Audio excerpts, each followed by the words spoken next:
talking about the Jones Act with two people who have an incredible amount of knowledge on this particular subject. Dr. Sal Mercogliano, who joins us from Bowie's Creek, North Carolina, a professor of history, maritime history as well. And then also we have with us Lauren Beagan, the maritime professor, who is joining us here as well. And I feel like one of you is going to sue the other for trademark infringement at some point because of your similar monikers there as well. We're going to be talking about the Jones Act here. So Sal, just give us a very quick overview. For those that don't know, what is the Jones Act? Sure. So the Jones Act is the Merchant Marine Act of 1920, and specifically what you're talking about is Section 27, which requires that any cargo moved between U.S. ports be carried on a U.S.-built, U.S.-flagged, U.S.-owned, and U.S.-crewed vessel. Now, foreign flag ships can bring cargo in and out of U.S. ports. They just can't carry them between U.S. ports. So with that, Lauren, let me jump over to you, and we can talk about Section 27, but obviously there are some other aspects of it as well. What are some of the other main objectives of the Jones Act gives us? Oh, sorry, was that to me? Yes, sorry. Sure. Yeah, so, so one of the major parts is that there's some national security elements to it. So having it be U.S. owned, U.S. built, U.S. crewed, once you're starting to get into some of the inside areas, if you're going from U.S. port to U.S. port, for the most part, it kind of feels a little more intimate to the U.S. So there's some national security elements that you'd prefer maybe to have some U.S. presence on that vessel and significant U.S. presence. So let's talk a little bit about, you talk about national security. The Jones Act comes basically out of World War II, post-World War I environment, excuse me.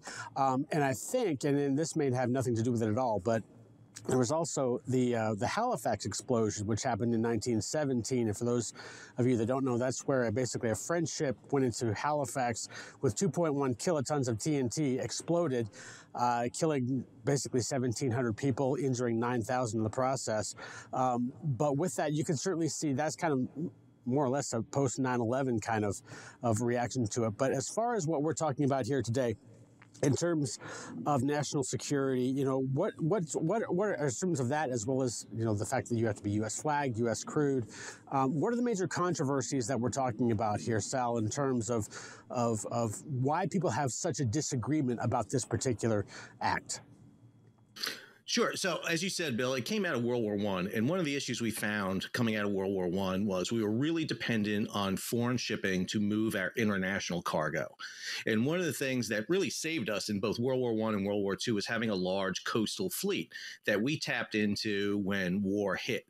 Now, after World War II, we see the decline of that coastal fleet because of things like the interstate highway system, the interstate pipeline system, and the fact that people tend to move around this country by airplane and cars less than by trains. And so trains can start picking up more freight.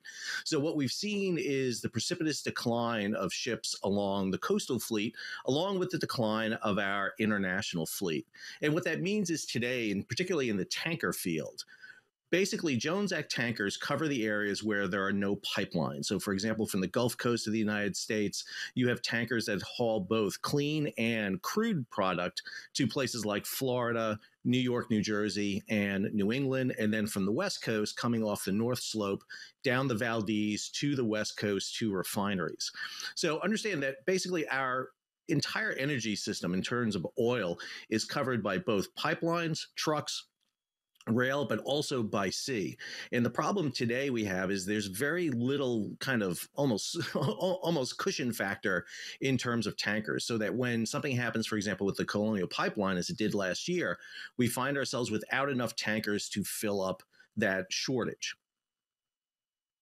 So, as you mentioned, the amount of ships, of course, has declined. I think the statistics were that we had, 16% of the international fleet was American flagged at one point, and now we're down to less than 1%, if I'm quoting the article here that we're talking about, Rachel Premack's article, which came out earlier this week.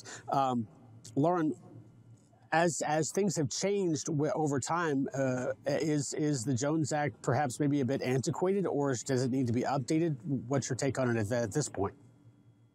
I think the problem is the funding has dried up. So in the 80s, there was really a shift of a decrease in funding to support the program. So, if you want to maintain some of these levels of security, and the security piece is not just the American presence, but it's also having the control over the labor and the safety that's on board. And so kind of speaking to that Halifax example that you gave, having a little bit more control over the safety and understanding of what's actually happening on that vessel is important. And so, in order to make sure that it's a fully thriving program, we're going to need to put some money toward it. Today we only have 46, I think is the number, sometimes upwards of 60 ships. That is so small. We really need to be funding, we need these shipbuilding operations. We need to be, hiring and employing our American crews that are part of our merchant marine. We just need to be putting a little bit more support behind the program if this is the program that we want to maintain. And I think a lot of people do want to maintain it. Sal, let me throw the same question to you in terms of, is the Jones Act antiquated? Would you rewrite it? And if so, what would you change? No, I think we need reform. Obviously, the problem you have in the Jones Act bills is very simple, is those who support the Jones Act and those who oppose the Jones Act sit on their mountaintops, and none of them are going to take a step off the mountaintops. It is the designated hitter issue in baseball. It's Alabama versus Auburn. There's no in between in this issue. And what you really need is reform. There needs to be some reform. Ships are not built the same way they were 100 years ago. A lot of ships are assembled from parts from all around the world. And that becomes an issue when you want to build a Jones Act vessel. And the problem you have is a lot of people will highlight the fact that Jones Act vessels are very expensive to build in the U.S. And that's because we're not building a lot of ships in the U.S. Ships are being built in China, Korea, and Japan. 93% of all the world's ships are built there. And when you build a ship in the United States, it's a one-off. When you build one ship, it's a work of art. It's not a ship because you have to fabricate every little piece. It's like building your own F-150 from scratch. It's going to cost you more. You got to build everything versus that. And so there needs to be reform. The problem is those who support the Jones Act don't want to see any reform for fear that we're heading down a path that leads to its repeal. Whereas those who want repeal of the Jones Act believe it's the panacea. Repeal the Jones Act and gas will magically drop to $2 a gallon and all the world's problems are healed. And the problem is there's no evidence that that will happen at all, because what we saw during this crisis was foreign tankers pulling gas and oil out of the U.S. to go to higher price markets like Europe. The Jones Act is a dedicated fleet to haul fuel along the U.S. coast. So, Lauren, continuing on those lines, I mean, some people have said, well, let's just waive the Jones Act for a period of time or so forth. Does that work, or is that getting us on the slippery slope headed towards repeal? So I think that there's certainly some instances where it's valid, and usually it's kind of in a time of crisis. It's in a time of extreme need. And when those exceptions and exemptions happen, they are very specific, very targeted. Recent examples, probably best known examples would be, when hurricanes hit. So Hurricane Katrina, Hurricane Rita, it's helping to move oil from the Gulf Coast area. It's helping Strategic Petroleum Reserve oil pipelines when they were without power. So it's very targeted in when we do these exemptions. As a general matter, I don't think that that's somewhere that we want to be. I think that we do, like Sal was saying, I think that it's important to have modifications here and there. I think that it's important to be able to come down off the hill, but also we need to make sure that the essence of the law is still being maintained. And so if we start to make too many exemptions, then what is the law even good for? And so that's why if we do make exemptions, we need to make them very specific, very targeted for a temporal period, so that it's not just an open exemption. And we really need to do it for a purpose. And so when we talk about oil, this is a major piece. This is something that if we're going to be trying to get gas prices down, it's going to be more than just piecemeal here and there. And the evidence, just like Sal said, isn't there for having the exemption for the gas movement here, the oil movement, to really make a significant difference. Well, we've got about a minute and a half here left between both of you. Let me ask you both of you this: in terms of what we're seeing on both sides of this argument, what do you see as the future of the Act itself? Sal, I know you've commented and written an article about another 100 years of the Jones Act, but what do you see as the future of this particular piece of legislation as it moves forward into its second century? Well, I think with the recent passage of the Ocean Shipping Reform Act, there's movement in Congress to relook at laws and to relook at how we do shipping. We've looked now at international shipping with the Ocean Shipping Reform Act. I think it's time we look at coastal shipping. And I think we need to go ahead and look at that type of reform. Representative Garamendi from California is introducing new legislation concerning this, but I think there needs to be a panel led by groups interested in this, both pro and against, along with the government and interested parties, to see what we need to do to enforce new coastal shipping, particularly short sea shipping, which could help alleviate a lot of the backlogs that we're seeing in ports, on roads, and rails. Okay, Lauren?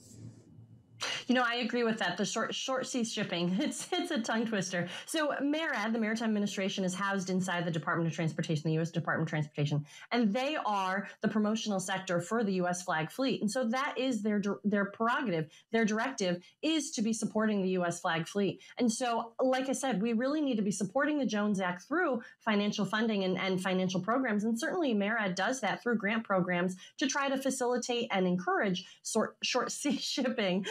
And so through that, what does that mean? So that's barging. So that's moving from U.S. port to U.S. port via barge. And so what that does is, if we have one truck with one cargo container on it, if we were to barge, we could potentially move some of that cargo onto a barge and have, 20, 50, 100 containers on. And that's just going to reduce the traffic that's on the road.